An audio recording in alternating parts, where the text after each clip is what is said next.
시편 18편은 이미 잘 아시지만 사무엘하 22장 다윗이 생애 마지막에 죽기 전에 하나님께 드린 마지막 고백입니다. 그래서 약간 글자의 차이가 있지만 똑같이요. 18편과 사무엘하 22장이 이 18편을 읽으면서 참 다윗 복된 삶, 우리 모두가 저렇게 돼야 되는데 또 내가 저렇게 돼야 되는데 하는 그 간절함을 지울 수가 없습니다. 다윗은 그렇게 편한 삶을 산 사람은 아닙니다. 굉장히 고난과 고통과 또 원수가 많았습니다. 그 한 생애를 돌아보면 사람이라는 게 감사한 건 다 잊어먹고요. 원한과 복수심과 저주와 그 나를 괴롭게 한 자들은 왜 저주를 안 받는 거지? 이것은 무고하게 당해보지 않으면 잘 모르실 겁니다. 그런 것들이 가득할 수 있는 삶인데 이 삶의 고백에서는 그런 흔적이 하나도 없습니다. 하나도 없을 뿐만 아니라 이 하나님께서 이 시편 18편은 큰 두 개의 날개인데요. 사망의 권세를 넘어서 하나님과 교통하게 하셨다. 이게 얼마나 어마어마한 표현인지 이따 보시겠어요? 이쪽에는 이 땅의 원수들을 제압하사 이 땅의 다스림을 회복시키셔서 심판을 넘어선 왕권, 심판을 넘어선 다스림을 하나님이 나에게 허락하셨도다. 이게 18편의 양대 고백입니다. 그래서 이 다윗의 이야기는 이런 중심이 들어있기 때문에 다윗의 어떤 지점의 이야기를 들어도 다윗의 이야기를 듣는 사람에게는 꿈이 피어납니다. 어떠한 절망 속에서도 다시 일어설 수 있는 기운을 차립니다. 그리고 그 절망 속에서도 붙들 수 있는 뚜렷한 약속이 있음을 가슴에 아주 진실하게 느끼게 합니다. 이 18편의 고백은 다윗처럼 훌륭한 사람이 하는 고백이 아니고요. 하나님의 자녀라면, 구원받은 성도라면 반드시 이 고백을 해야 되고 할 수 있어야 합니다. 구원받는 사람의 고백은 이런 거는 없습니다. 하나님, 평생에 제가 약하여서 그냥 죄만 짓다가 왔네요. 그런 생명은 없습니다. 하나님의 자녀라면, 하나님의 유업자라면 이 고백이 내 속에 살아있고, 특별히 내가 육체를 벗을 때는 이 고백이 내 일생을 산 이 현상의 것들보다 더 선명하게 있어야 된다. 자, 이 하나님의 나타나심을 만날 때, 이 만남은 부르심이 됩니다. 뭐 어떻게 살아라 그런 게 아니고요. 이 세상에 살면 내가 왜 사는지 잘 몰라요. 그냥 뭐 욕심을 많이 냅니다. 좋은 것 다 가지고 싶고. 그게 뭐 좋다 나쁘다 그런 건 아니죠. 그러나 이 나타나시는 하나님을 만나는 순간에 내게서 무엇이 나타나야 되는지, 그것이 내 일생이든 지금 이 시간 이 자리에서든 무엇이 나타나야 되는지가 선명하게 됩니다. 그래서 이 하나님의 나타나심을 만난 사람은 반드시 증거가 나타나요. 물론 뭐 바울 같은 경우에는 복음의 증거가 나타나지만 꼭 그런 것만을 말하는 건 아니에요. 베토벤의 그 5번 교향곡을 우리는 운명이라고 불러요. 운명이라는 동양에서만 쓰던 건데 요즘은 이제 이 서양 분들도 다 운명이라고 부르더라고요. 근데 그 베토벤이 그런 말을 했어요. 그 운명 교향곡을 작곡하고 나서 운명은 이처럼 어느 날 내 가슴의 문을 두드린다네. 그래서 그게 이제 운명이라는 별명이 생긴 거죠. 그러니까 하나님의 신비, 하나님의 임재가 이게 가득한데 어느 순간에 그걸 만나는 그 만남이 이루어져요. 만나면 그 만남을 피워내요.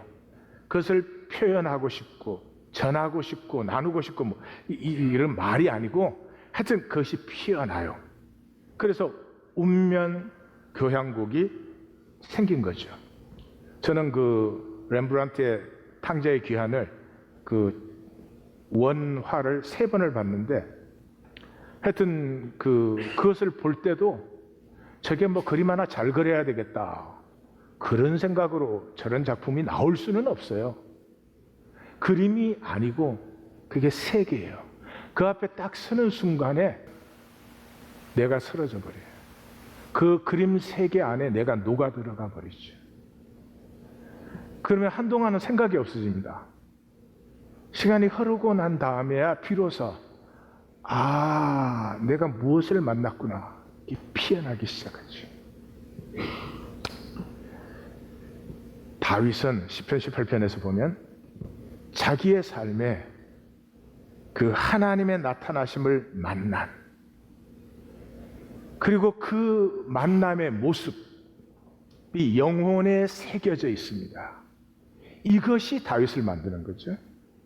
사도 바울도 마찬가지예요. 사도 바울은 자신이 가장 힘든 그 박해 속에 있을 때마다 간증을 하죠. 다메섹에서 만난 부활의 주님을 간증을 합니다. 사도행전에만 3번이 나와요. 그 다메섹 도상에서 만난 부활하신 주님이 자기에게 나타나는 그 모습, 얼굴을 말하는 게 아니죠. 어떤 다른 집 아이는 얼굴이 생각나죠. 생각하면 내 자식은 얼굴이 아니고 존재가 생각이 나죠. 그런 것입니다. 그 영혼에 새겨진 모습, 제가 이걸 얼굴이라고 할까, 이미지라고 할까, 모습이라고 할까, 그래서 바꾸고 돌다 보니까 그냥 모습이 됐어요. 그 존재의 모습이죠. 이게 새겨져 있어요. 이게 다윗을 만드는 거죠. 하나님은 우리를 만나기를 겉으로 원하십니다. 우리는 하나님 만나는 게 부담스러워요. 그리고 에고는 만나면 죽습니다. 절대로 안 만나고 피하죠. 자, 시편 18편으로 들어갑니다. 시편 18편은 50절이나 되는 엄청나게 긴 것이지만 다윗의 시편들은 간결합니다. 시작하면서 환희의 찬양, 나의 힘이신 여호와여 내가 주를 사랑하나이다. 굉장히 복된 것입니다. 사랑하나이다. 종교에는 없어요. 사랑한다는 생각을 하죠. 사랑한다고 하는 것은 내 존재를 빼앗긴다는 거거든요. 그렇게 환희의 찬양이 일어나는 이유는 사망의 자리에서 사망을 넘어서 하나님과 교통을 해요. 하나님께 부르짖는 기운이 있어요. 그런데 그 사망의 시간에, 이 내 현상이 끝나는 시간에, 내가 죽는 시간에, 내 육체가 죽는 시간에 내 영혼은 살아있지 않아요. 그 영혼의 싱싱함이 사망을 넘어서 하나님에게 부르짖는 거죠. 그 부르짖음에 하나님은 응답하시는 이 성소의 교통이 죽음의 순간에 일어난다. 그 복을 놓치시면 안 됩니다. 놓치시지 않으시기를 정말 주의 이름으로 축원합니다. 네. 환희의 찬양이 피어나요. 그게 이쪽 날개예요. 저쪽 날개는 뭐냐? 하나님께서 이 나의 원수들을 제압하게 하시고 나의 다스림을 세우셨다. 그 다스림이 단순히 이 땅에서 승리하는 것이 아니라 하나님의 심판의 시간에 심판을 지나서까지도 세워지는 다스림의 회복이 내게 이루어졌다. 이 어마어마한 시편 아니에요? 그 가운데는 삼위일체예요. 재앙의 날에 내가 하나님께 통하고 구원을 받았는데 그것은 He delighted in me. 하나님이 나를 기뻐하시기 때문에. 그럼 도대체 하나님 나를 기뻐하시는 그 비밀은 뭔가 이따 보실 거예요. 그 기뻐하심 속에서 무엇이 일어났느냐? 여기가 이상해요. 하나님이 구원하셨다. 그 다음에 성경에서는 뭐가 나와야 돼요? 하나님의 의가 나와야 돼요. 근데 하나님의 의가 나오지 않고 10편 18편에서는 왕의 의가, 나의 의가 나타나요. 이건 성경에서는 굉장히 낯선 것입니다. 다른 곳은 나오지 않아요. 뿐만 아니라 그 다음 단락으로 들어가면 이 왕의 승리, 말씀으로 말미암은 여호와 하나님의 사람의 승리가 나오는데 여기가 하나님이 심판을 하시는데 항상 하나님의 대적을 심판해요. 당연한 거 아니겠어요? 근데 이 18편에서는 왕의 대적을 심판해요. 아니, 왕이 아무리 훌륭하다 치더라도 왕의 대적이라고 하나님의 심판을 받은 말이 됩니까? 그런데 그것이 일어나요. 그것이 일어나는 근거가 왕의 의와 하나님의 의가 하나가 되었어요. 어디에서? 순수한 하나님의 말씀을 순수하게 받아들인 왕. 여기에서 이 삼위일체가 일어나는 거죠. 이게 이제 18편이에요. 근데 18편의 정말로 묘미는 요 사망을 넘는 교통과 이 재앙의 날의 구원 사이에 쫙 들어오는 게 있어요. 뭐예요? 다윗이 하나님의 우주적 권능, 창조적 권능의 그 개입을 다윗이 얘기를 하고 있습니다. 다시 말해서 다윗에게 하나님은 성경 공부에서 배운 하나님이 아닙니다. 어떤 머리의 개념이 아닙니다. 하나님 그러면 다윗의 영혼에는 이미지가 있어요. 그를 만났기 때문에. 어디에서 만났을까? 그건 잘 모르겠지만은 양을 지키다가 곰이나 사자가 나타날 때 여러분 어느 목자가 곰이나 사자가 나타나서 양새끼 움켜간다고 그걸 쫓아가는 목자가 어디 있습니까? 쫓아가면 사망 아니면 중상이지. 안 쫓아가요. 양새끼 하나 잊어먹는 게 낫죠. 죽으면 어떻게 되는 거예요? 아무도 안 쫓아갑니다. 그런데 다윗은 그걸 쫓아갑니다. 왜 그래요? 우리는 볼 수 있죠. 다윗에게 양은 그냥 재산이 아니었습니다. 마치 가족 같고 내 자식 같고 죽으면 죽는 거지 뭐 그게 안 되는 사람이었습니다. 이 가슴에 순전함이 있었어요. 그때인지 어린 다윗이 그 옛날 그 산야에 밤에 홀로 양을 지키는 두려움 속에서인지 어디선지 모르겠어요. 그러나 그는 이 현상 세계를 넘어서는 산을 진동하고 땅이 흔들리는 그 여호와의 나타나심의 모습을 다윗은 이 영혼에 분명하게 새겨져 있습니다. 마치 바울이 가장 힘든 박해 속에 들어갈 때마다 그 다메섹 도상에서 나타나신 부활하신 주님을 떠올리는 게 아니죠. 현상의 모든 것이 쓰러지는 순간에 이 두 사람에게는 현상을 넘어서서 세워진 분명한 영혼의 역사, 영혼의 모습, 뭐라고 했, 그것이 살아있는 분들이죠. 이것이 다윗을 다윗 되게 했고 바울을 바울 되게 했습니다. 제가 그 느낌을 한번 표현을 해봤어요.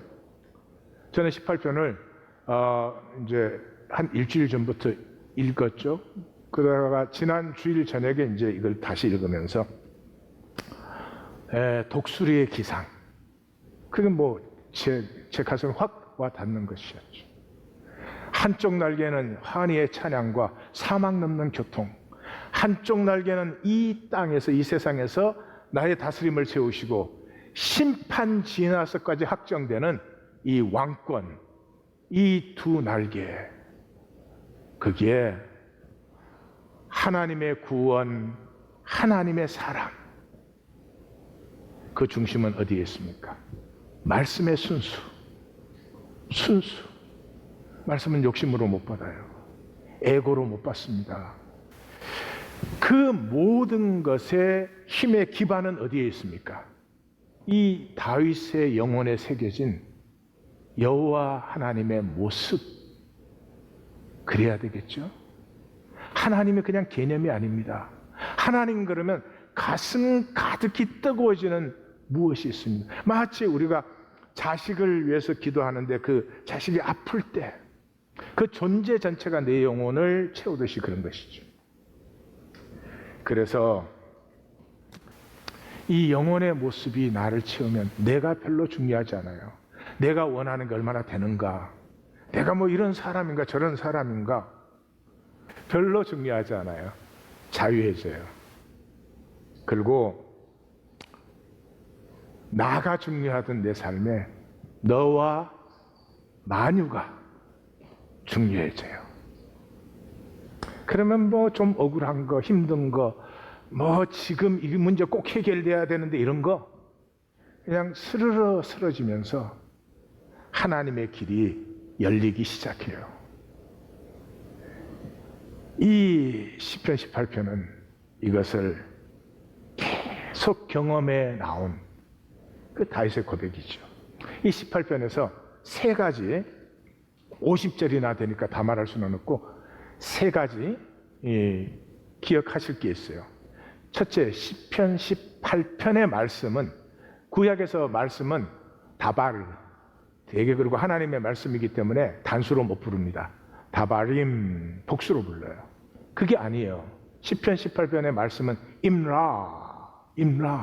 임라라는 말씀은 이렇게 시골 엄마가 자식에게 그 쓸데없는 말 이렇게 당부하는 거. 너 그 교회 잘 골라라. 설교 너무 길어서 지치면 안 된다. 뭐 이런 거.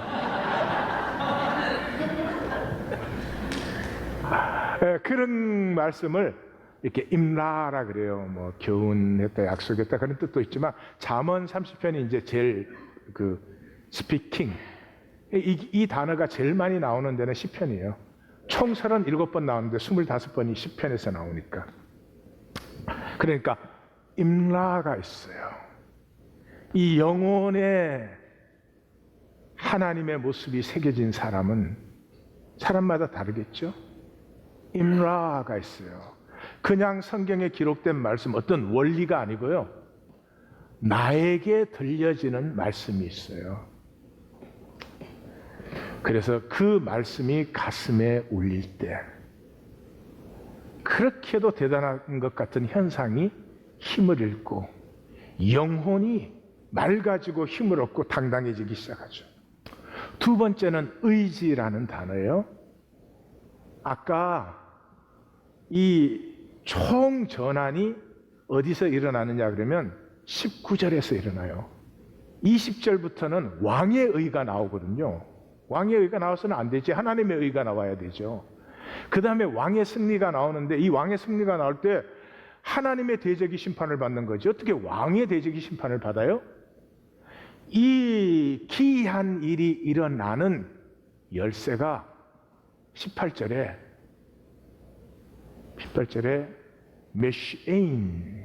메시에인 그런 의지라는 단어예요. 그래서 그들이 나의 재앙의 날에 내게 이르렀으나 여호와께서 나의 의지가 되셨도다.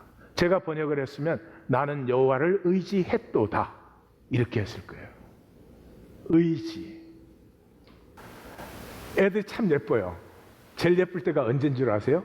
예배 끝나고 나가면 막 날 쫓아와가지고 그 나한테 일러 바칠 때, 엄마 좀 혼내줬으면, 아빠 좀 혼내줬으면, 자기들 생각에는 내가 엄마 아빠를 혼낼 수 있는 줄 알아. 내가 맨날 혼나는데 애들이 진실을 모르지. 뭐 또 제가 나 밀었어요 어쨌어요 그래. 지금 걔들이 뭐 하는 거죠? 나를 의지해. 그래도 목사님한테 가면 뭐가 해결되겠지 하는 부모에게는 전혀 없는 믿음이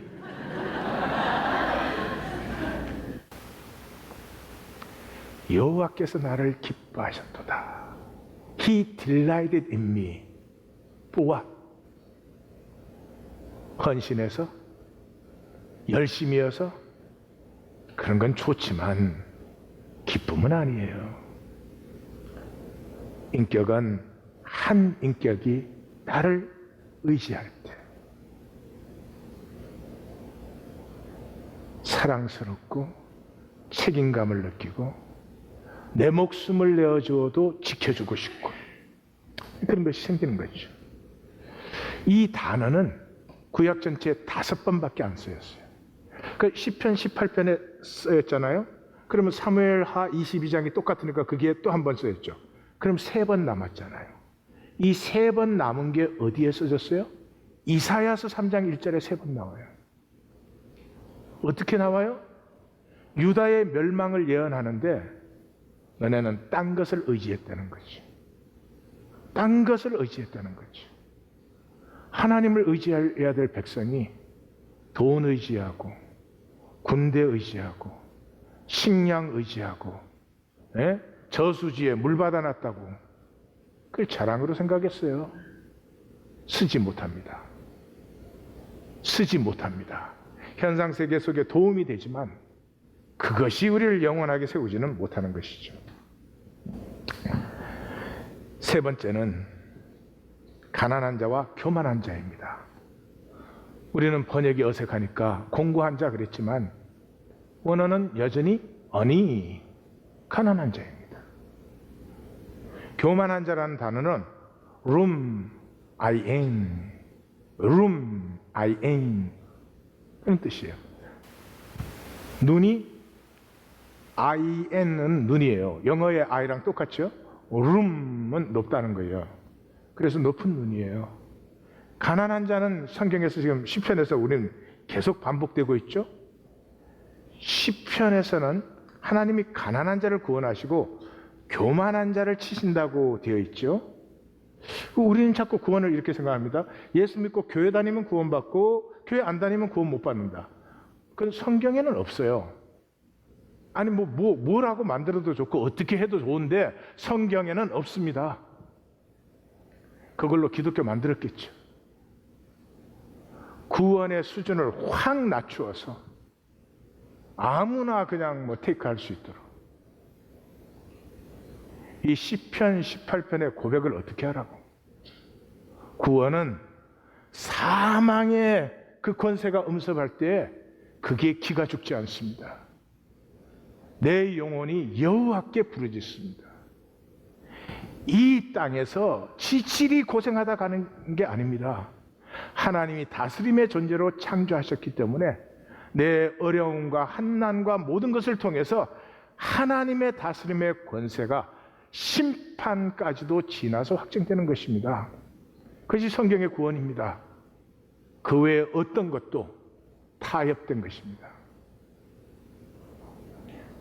이 시편과 선지서에서 우리는 무수히 만납니다. 하나님이 가난한 자를 구원하시고 교만한 자를 심판하신다. 도대체 이거 교리에 맞지 않잖아요. 말이 되는 말입니까? 근데 가난한 자가 누구입니까? 돈이 없는 자입니까?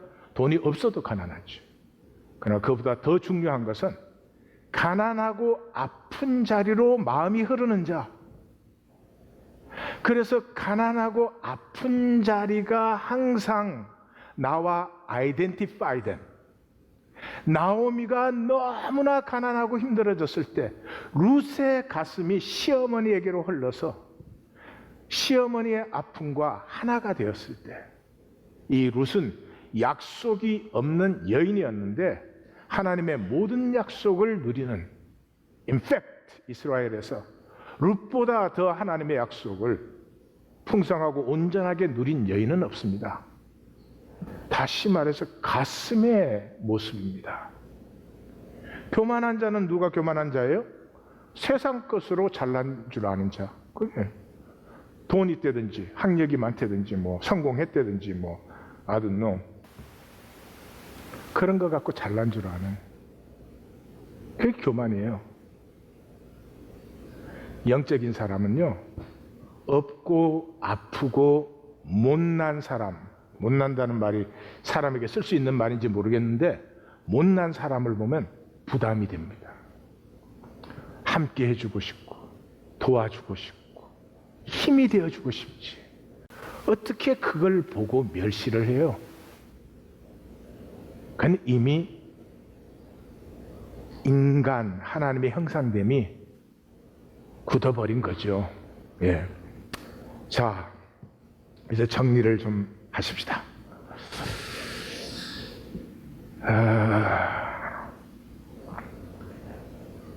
다윗의 이 마지막 고백, 사도 바울의 가슴 속에 싱싱하게 살아있었던 그 고백,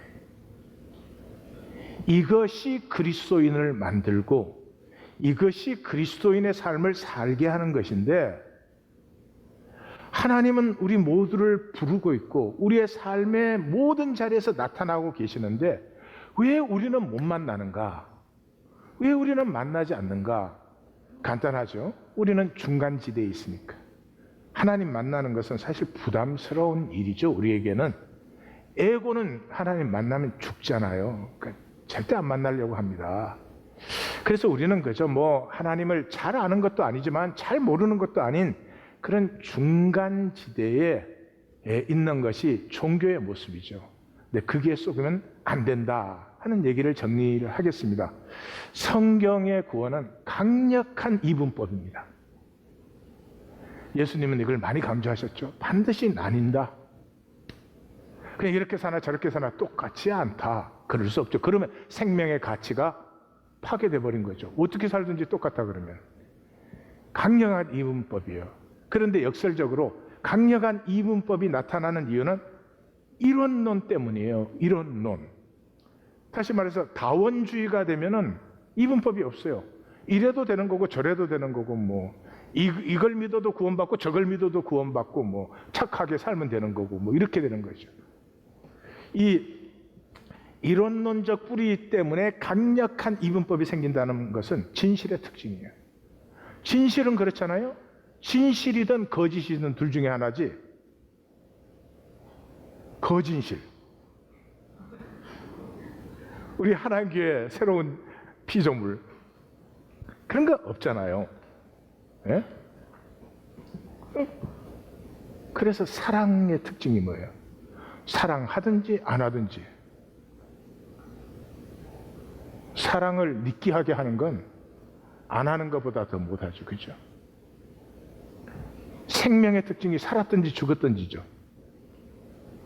생명이 어떻게 미지근하게 있습니까? 하나됨의 특징이 하나 됐든지 아니든지지요. 그래서 참 역설적이지만 이 성경의 이론론적인 뿌리, 모든 것이 하나님으로부터 나왔다는 것 때문에 강력한 이분법입니다. 자, 세상 나라와 하나님 나라. 성경은 딱 두 가지입니다. 세상 나라는 인간의 말로 되어 있어요. 인간의 말은 그냥 거짓이에요. 인간의 말이 실제 자체일 수가 없으니까. 그래서 언어로 된 세계의 거짓을 살고 있어요. 그런데 그걸 우리가 거짓으로 살자 이러는 건 아니에요. 그냥 오로파일렛이에요. 왜냐 그러면 무의식에 그게 깔려 있으니까. 이 무의식의 뿌리가 뭐라 그랬죠? 나르시시즘. 이 아이는 하나님 안에서 하나였잖아요. 이게 피조물로 이 땅에 왔을 때 엄마 자궁 속에 하나였잖아요. 그 아이의 생애가 시작되는 그 18개월까지 아이는 세상 모든 것이 자기와 하나가 되어줄 것으로 자기중심적인 상상 속에 있습니다. 그리고 그 나르시시스틱 한 그 속에서 모든 것이 나와 하나가 되려고 하면은 언어를 통해야 되겠구나. 조금 이따 또 설명드릴게요. 언어를 통해야만 됩니다. 그래서 언어의 세계를 받아들일 때 언어는 그냥 말이 아니고 언어는 어떤 단어를 어떤 자리에 어떻게 써야 되고 어떤 건 쓰면 안 되고 세상 구조가 내게 들어오는 것이죠. 그러면 그 아이는 이 나르시즘 중심적인 것을 가지고 살 때 이 작용 기제를 에고라고 합니다. 그러니까 나르시즘은 뿌리가 되겠고 에고는 거기서 피어난 가지가 되겠죠. 거기에 비하면 하나님 나라는 말씀이에요. 우린 자꾸 이 말씀을 뭐 오묘하거나 대단한 비밀을 깨달아서 남이 모르는 걸 내가 알아야 되는 걸로 생각하는데 천만의 말씀입니다. 하나님 말씀은 그냥 시골 엄마의 당부 같은 거예요. 순수합니다. 가슴으로 느끼면 되는 거죠. 엄마가 뭐라고 말을 합니다. 엄마보다 우리가 잘 알겠죠. 공부도 많이 했고. 그럼에도 불구하고 그 말이 아니라 엄마의 가슴, 내가 잘 되기를 원하는 엄마의 가슴. 그러므로 이것은 이해가 아니고 느낌입니다. 이 엄마의 가슴을 느낄 수 있는 것은 내가 세상에 존재라면 그건 없습니다. 그러나 내 속에 하나님의 형상이 있기 때문에, 하나님의 형상이 있기 때문에 그 순수한 것이 나에게서 피어날 수 있는 것이죠. 그래서 저는 사람에게서 가장 복된 것이 존재의 느낌이라고 생각합니다. 많은 사람이 못 느낍니다. 예. 그 베토벤이 운명을 작곡하기 전에 이 나타남을 못 느끼면은 아무 소용이 없죠. 느끼는 거죠. 최근에 이제 제 한참 후배죠. 후배가 그 싱글 여성인데 우리 한국말로 하면 노처녀라고 그러는데 노처녀라는 말은 참 안 좋은 말이에요. 노처녀라는 말 속에는 그런 뜻이 들어있어요. 여자는 꼭 12살에서 14살 사이에 결혼을 해야 된다. 이런 뜻이 들어있어요. 예. 예. 여러분, 결혼은 언제 하는 거죠? 나이가 아니고 사랑할 때 하는 거예요.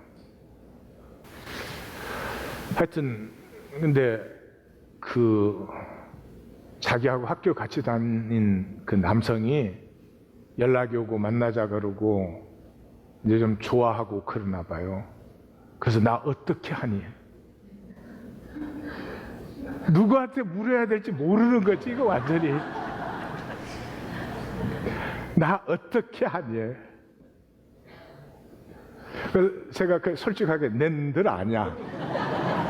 일을 하다가 그러면 너무 힘들 것 같아서 그쪽에서 걔한테 그랬어요. 야, be yourself. Be yourself.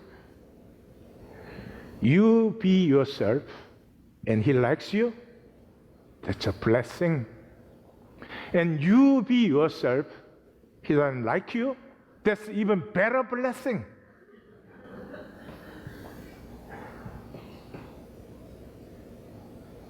이렇게 좀 좋아하는 사이가 되면요 엄청난 두려움이 들어와요.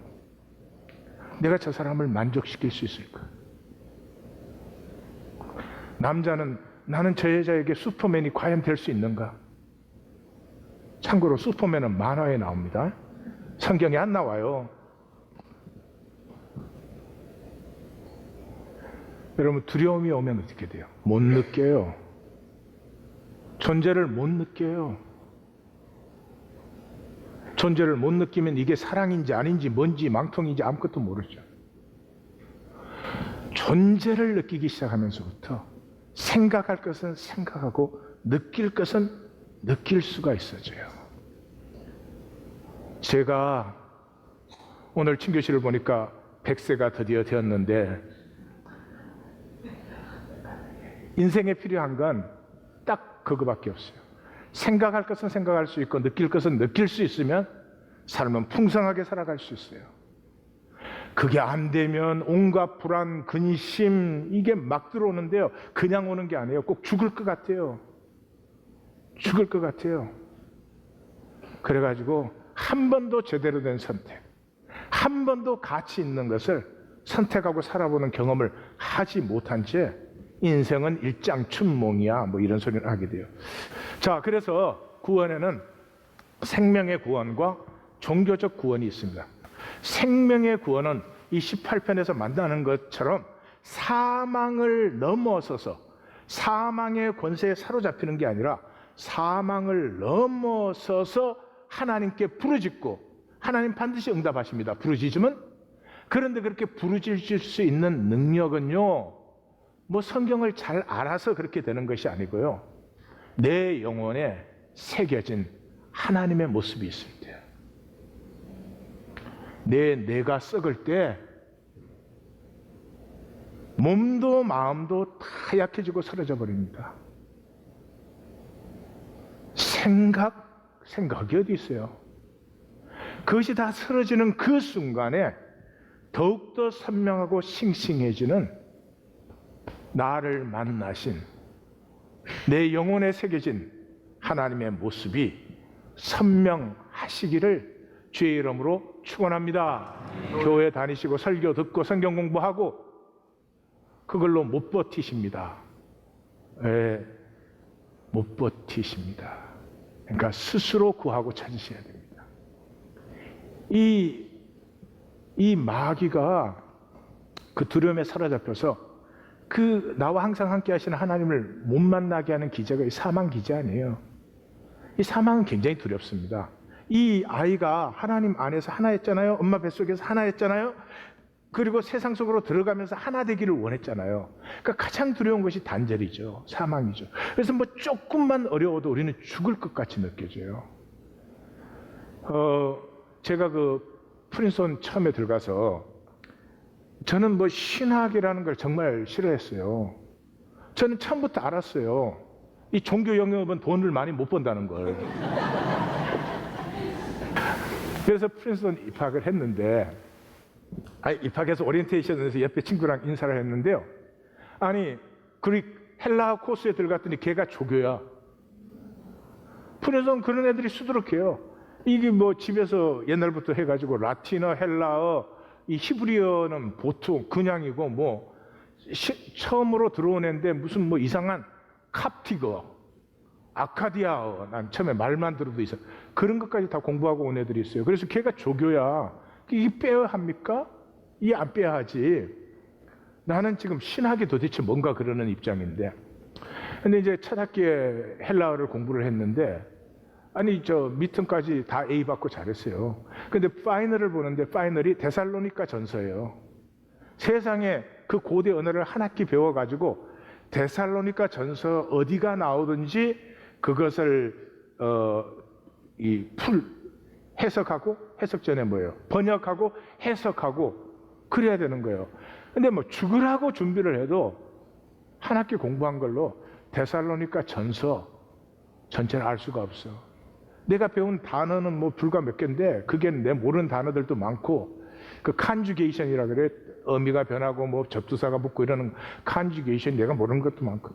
그 파이널이 아침 8시예요. 아주 기억이 생생합니다. 밤을 새우면서 이제 공부를 세운 적은 없고요. 밤을 새워서 하리라 이렇게 정말 결단한 적은 많아요. 여러분의 신앙이 저를 닮은 걸 이제 아시겠죠? 그래가지고 공부를 하는데 밤 1시 이렇게 되는데요. 도저히 소망이 없어요. 이건 아침까지 꼬박 채운다고 해도 이건 알 수가 없는 거야. 그러니까요, 제 그 도미토리 기숙사 방이 벽이 좁혀지는 거예요. 그리고 천장이 내려와요. 숨을 못 쉬어요. 그때 그냥 있었으면 여러분은 오늘 행복하실 거야. 그때 문을 박차고 뛰어나왔어요.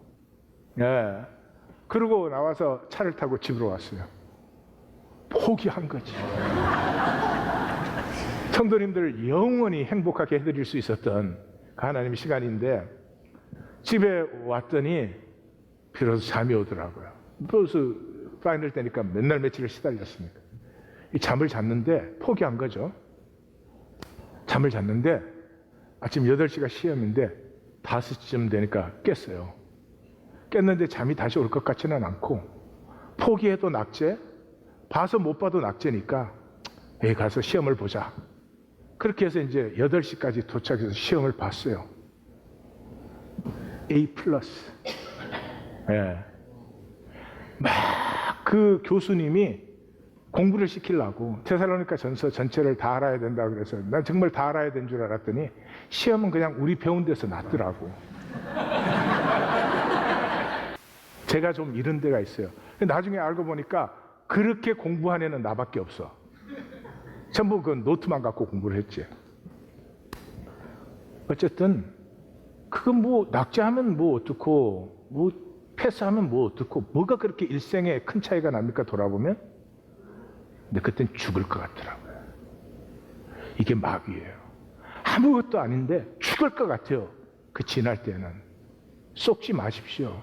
죽을 것 같을 때 내 영혼은 하나님께 나아갈 수 있고 부르짖고 그 죽을 것 같은 그것이 그냥 쓰러지는 이 삶의 기쁨을, 하나님이 나를 기뻐하시고 그 하나님은 나는 그 하나님을 기뻐하는 이 기쁨을 누리시기를 주의 이름으로 축원합니다. 이 연습이 많이 쌓여서 마지막 사망 때에도 사망을 넘어서 부르짖을 수 있어요. 사람 마음에는 이런 건 없어요. 제 메시지를 하나 나누겠습니다. 은혜는 내가 받아 내 것이 되는 것이 아니라 하나님과 하나 된 존재의 교통에 들어가게 한다. 내 것, 내 보장, 내 의가 되었다면 은혜가 아니다. 사랑의 언약 안에서 서로를 던지고 침노하여 도무지 권태를 허용하지 않는 생명의 통이다. 가장 나됨으로 존재되면서도 한 몸보다 더한 하나가 되는 생명의 어울림이다. 나의 행위로 쟁취하는 것이 아니라 가슴 끼어진 자리에 피어난 나됨의 누림이다. 종교적 구원은 이런 거 없어요. 종교는 두 가지예요. 비밀 알고 규칙 지키기. 비밀이라는 게 뭐예요? 예수가 내 죄를 사하시고 내 구원자다. 규칙은 뭐 이런 거죠. 뭐 술 먹지 말아라, 담배 피지 말아라, 뭐 주일 성수해라. 요즘에 주일 성수가 어디 있습니까? 요즘에 주일 성수라는 건 내 성의껏 하는 거. 아니요. 주일은 주일 지키는 게 성수이죠. 종교는 이렇게 엉터리예요. 그래서 한 성도님이 저를 보고 묻더라고. 그럼 종교는 아무 소용이 없습니까? 그래서 제가 너무 놀랐죠. 무슨 말이야? 내가 먹고 살잖아. 종교가 없었으면 그 찬송가에 그런 거 있다며요. 나 어떻게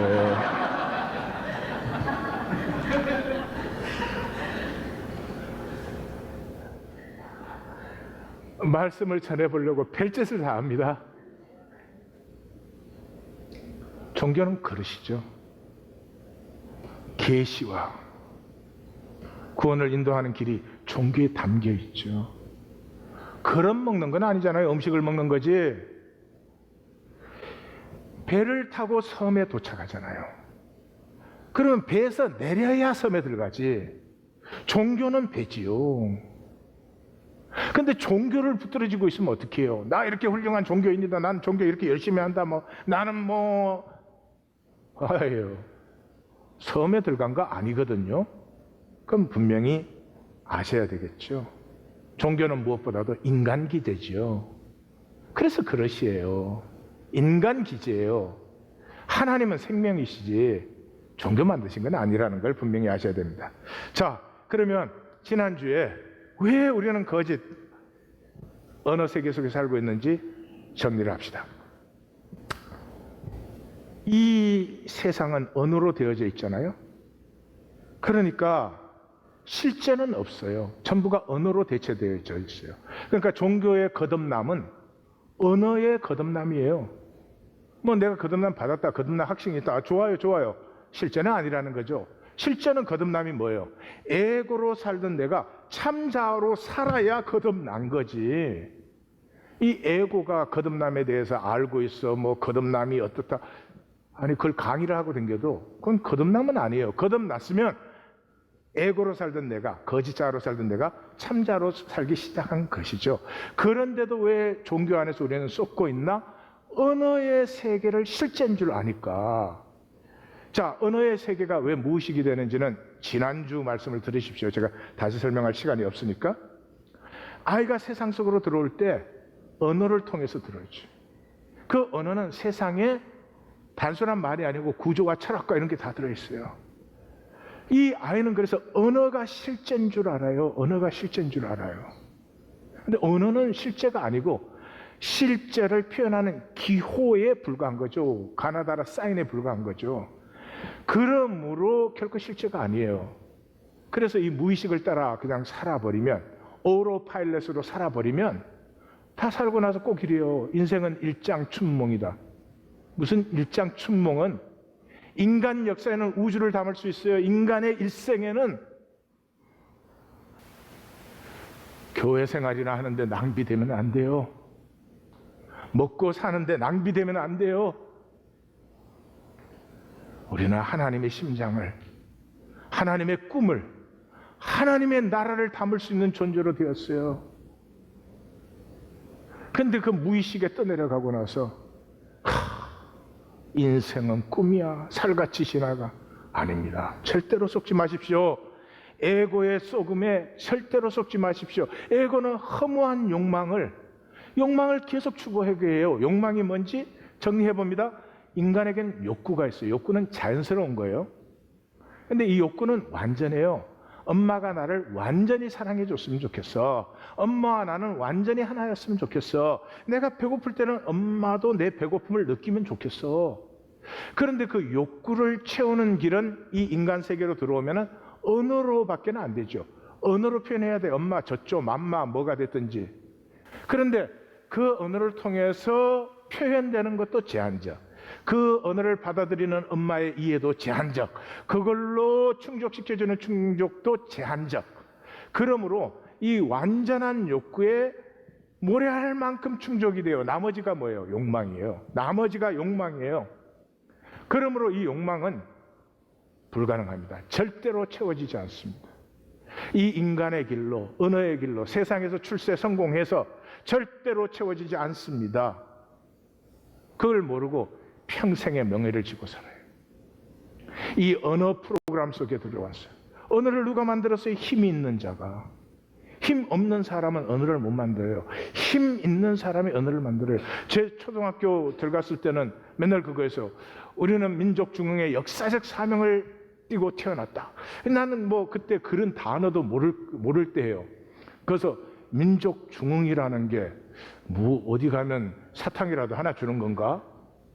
또 역사적 사명, 그래서 역사를 알겠어요. 사명을 알겠어요. 초등학교.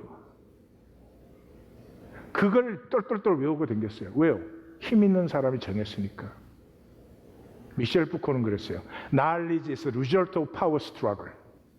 이 세상의 지식을 누가 만들어요? 승자의 지식이 이 세상의 지식이요. 진 사람의 지식은 없어지는 거죠. 그러니까 그 힘 있는 자의 기대에 맞춰서 부응하려고, 힘 있는 자에게 칭찬 들으려고 몸부림을 치는 게 이 세상의 삶이에요. 그래서 종교 생활은 이렇게 생각해요. 여러분이 어떻게 생각하든지 다 무의식적으로 이렇게 생각해요. 목사에게 인정받으면 구원받은 것이라. 목사가 칭찬하고 뭐 믿어주면 자기 구원받은 줄 알아요. 교회 생활에서 뭐를 하든지 사람에게 어떤 칭찬을 받든지 그거하고 구원은 전혀 다른 본질적인 문제예요. 우리의 실제 욕망은 뭐예요? 하나됨 아니에요. 그 하나님 안에 하나이든 그것을 찾아가는 거 아니에요. 하나님이 우리한테 다시 찾아오도록 연어가 다시 찾아오는 것보다 더 강력한 하나됨을 향함을 우리에게 심어주셨어요. 근데 그게 뭐 똑똑해야지, 능력 있어야지, 그래야 하나 되면은 안 되잖아요. 그래서 그냥 순수예요. 이 하나 되면 순수. 하나님의 말씀이 무슨 오묘하고 비밀이고 깨달아야 되는 것이 아니고 그냥 내가 잘 살기를 원하는 시골 엄마의 가슴, 그리고 그 가슴 내가 순수할 때 느껴요. 정죄와 원하는 그 순수한 가슴을 만들 때 정죄와 원한이 사라지고 용서와 사랑이 피어납니다. 우리가 사는 것이 현상뿐이라면 원한과 원망은 어쩔 수가 없는 일입니다. 그러나 영혼에 새겨지는 이 현상세계, 사망이 가장 큰 권세인 사망 권세를 넘어서는 영혼의 교통을 체험한 사람, 거기에는 원망과 원한이 쓰러집니다. 삶은 그런 것을 지납니다. 오직 한 가지, 나를 세우신 주님이 감사하고 모두가 세움받기를, 모두가 세움받기를, 저 삶의 엎치락뒤치락 그 늪에 빠지지 않기를 원하죠. 제 메시지 하나 나누고 마감하도록 하겠습니다. 은혜는 대가 없이 주어진다. 네, 은혜는 대가 없이 주어진다. 즉 인격적이다. 값으로 환산되면 상품이지 인격이 아니다. 은혜는 존재의 존엄성을 확정해서 받는 자의 가슴이 깨어지게 하죠. 하나님의 용서와 사랑을 받을 수 있는 자격을 가진 자는 우리 중에 아무도 없습니다. 그 가슴이 깨어지면 가리기가 끝나고 아픔에도 진실을 가꾸기 시작합니다. 나 같은 죄인이 없지요. 그래도 또 일어서서 진실을 가꾸는 것입니다. 어떤 세상적 가치 앞에서도 타협 없이 그냥 순수하게 나됨을, 은혜는 존재의 숭고함을 피웁니다. 그리고 이 존재의 숭고함은 사망 권세를 넘어서는 것입니다.